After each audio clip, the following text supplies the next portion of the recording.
Hello, সবাই কেমন আছো? আশা করি অনেক ভালো আছো। নমস্কার, আমি Payel. Welcome to my channel diverse. আজকে একটু অন্য রকমের, একটু ভিন্ন স্বাদের আঁকার চেষ্টা করলাম, সাথে কিছু লেখা। জানি না কার কতটা ভালো লাগবে, কিন্তু আমি এইসব কাজগুলো করতে ভীষণ ভালোবাসি।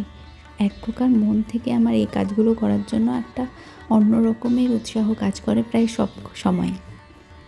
তাই প্রত্যেক দিনের মতন ড্রয়িং খাতা না নিয়ে আজকে বসে পড়লাম একটা ছোট্ট ডায়েরিতে এরকম একটা আঁকা আঁকতে। একঘেয়েমি কারোরই ভালো লাগে না, তাই এখানেও একঘেয়েমি হয়ে যাচ্ছিল। তাই চেষ্টা করলাম একটু নতুনত্ব করতে। এর আগে বিগত কিছুদিন আগে এরকম ধরনের আঁকাগুলো যখন আমি পোস্ট করছিলাম, অনেকেই আমাকে কমেন্ট করেছিলেন যে দিদি এই আঁকাগুলোকে কী বলে। দেখো, এই আঁকাগুলোকে কী বলে ঠিক আমি বলতে পারবো না, কিন্তু এগুলো ফোক আর্টের ওপরেই কিন্তু পড়ে। যাই হোক, আঁকাটা কিন্তু আমার কমপ্লিট হলো, সাথে লেখাটাও কিন্তু কেমন হলো জানিও। টাটা।